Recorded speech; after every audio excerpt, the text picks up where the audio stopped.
আমার শাশুড়ির হাতের এই সিম্পল গরুর মাংসের কালা ভুনাটা যে এত পরিমাণে মজা হয়, মাংস যেমন সফট হয় আর রসুন দিয়ে মাখিয়ে খাইতে পুরাই অস্থির লাগে। যারা গরুর মাংস লাভার আছেন তারা তো এই মাংস ভুনাটা দিয়ে 2-3 প্লেট ভাত নিমিশেই শেষ করে ফেলতে পারবেন। এই কোরবানির ঈদে কিন্তু এই সিম্পল ভাবে গরুর মাংসের কালা ভুনাটা রান্না করে সবাইকে খাওয়াতে পারবেন। আমি শিওর সবাই খেয়ে আপনার প্রশংসা করবেই। চলেন আজকে শেয়ার করে আমার বাসায় কিভাবে এই সিম্পল ভাবে গরুর মাংসের কালা ভুনাটা রান্না করা হয়।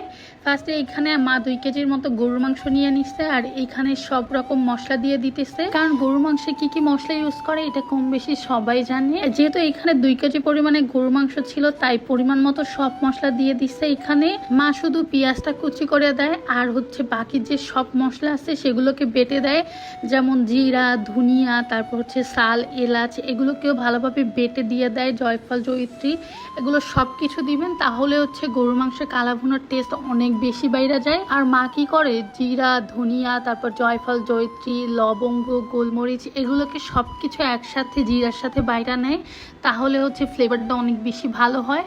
এরপর ব্যাস এইখানে চুলায় বসিয়ে দিতে হবে মাংসটা দিয়ে ভালো মতো কষাই নিতে হবে। একটু কষানো হয়ে গেলে এখানে পরিমাণ মতো ঝালের জন্য কাঁচামরিচ দেওয়া হয়েছে আর দিয়ে দিছে টমেটো সস। আপনারা কিন্তু গরুর মাংস রান্নায় টমেটো সস ইউজ করবেন, তাহলে দেখবেন এটার ফ্লেভারটা অনেক বেশি মজা হয়। আর গরুর মাংসর কালা ভুনায় কিন্তু পেঁয়াজ ব্রেস্তা করে দেওয়া হয়, মা ওইটা দেয় না। তারপর তারটা যে এত পরিমাণে মজা হয়, আপনারা এইভাবে ট্রাই করতে পারেন, দেখবেন আমি শিওর আপনাদের কাছেও ভালো লাগবে।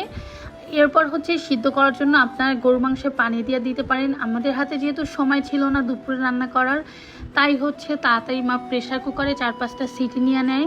যখন মাংসটা একদম সিদ্ধ হয়ে যাবে তখন এই মাংসটাকে নামাই নিতে হবে।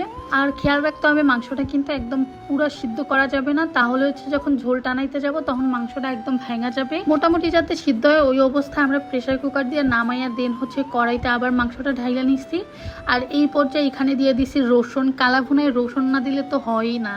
ব্যাস এরপর মিডিয়াম জালে মাংসটারে একদম ভালো মতো ঝোল টানাই নিচ্ছি, উপরে যাতে একদম তেল ভাইসা ওঠে। গরুর মাংসের কালো ভুনায় কিন্তু পেঁয়াজ ব্রেস্তা, সয়া সস এগুলো দিলে কালারটা আরও বেশি কালো আসে, কিন্তু আমরা কিন্তু একদমই কোনো পানি পানি ঝোল রাখি নাই। দেখতেই পাচ্ছেন একদম তেলটা উপরে উঠে আসছে।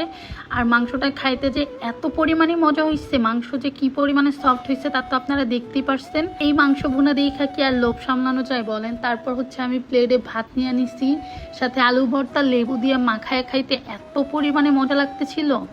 আর দেখছেন কালো ভুনায় কিন্তু বেশি একটা ঝোল থাকে না, আমাদের কালো ভুনায় সেম তেমন ঝোল রাখি নাই। এই সিম্পল ভাবে কোনো ঝামেলা ছাড়া এই কালো ভুনাটা খাইতে যে এত মজা লাগে। আর এই রসুন কার কার পছন্দ বলেন তো?